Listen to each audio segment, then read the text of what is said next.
அமுதான தமிழே நீ வாழி, என் ஆவினிலே கலந்த உயிர் மொழியே நீ வாழி. அனைவருக்கும் எனது முத்தமிழ் வணக்கத்தை தெரிவித்துக் கொள்கிறேன். தொட்டு பார்த்தால் வெறும் காகிதம், தொடர்ந்து படித்தால் அதுவே வெற்றியின் ஆயுதம். புத்திமதி கூறும் பெட்டகமும் இதுவே, புத்தியை ஆக்கும் நூலகமும் இதுவே எனும் வரிகள் வாசிப்பின் முக்கியத்துவத்தை அழகுற எடுத்துரைக்கின்றன. ஒரு வாசிப்பு ஒரு மனிதனை புரணப்படுத்துகிறது. எத்தொழிலை செய்தாலும் அதில் சிறப்புற்று விளங்க வாசிப்பு பெரிதும் உறுதுணையாகின்றது. ஆம், இன்று உங்கள் முன் நூல்கள் வாசிப்பதன் பயன் எனும் தலைப்பிலே உரையாற்ற வந்துள்ளேன்.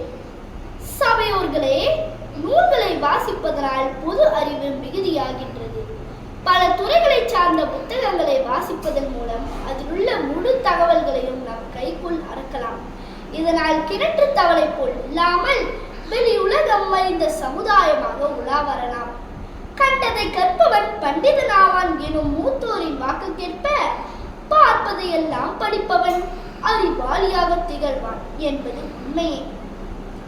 அன்பிற்கினியவர்களே, நூல்களை வாசிப்பதனால் மொழியாற்றல் பெருகுகிறது. நாம் ஒருவரிடம் தொடர்பு கொள்ளும் போது சரளமாகவும் சரியான உச்சரிப்புடனும் பேச வாசிப்பு கை கொடுக்கிறது. இதன் மூலம் பேச்சு போட்டி, திருக்குறள் போட்டி, கவிதை போட்டி போன்ற போட்டிகளில் நாம் பேச்சு திறனை அனைவரும் அறியும்படி வெளிப்படுத்தலாம்.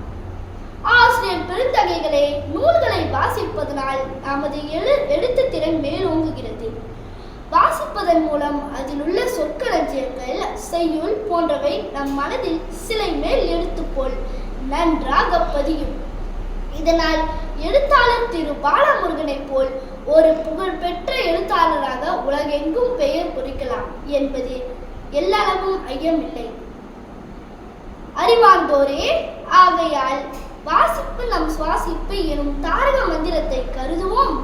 உயிர் உள்ளவரை வாசிப்போம், நாளும் தெரிய நாளும் படிப்போம் என கூறி உங்களிடமிருந்து விடைபெறுகிறேன். நன்றி, வணக்கம்.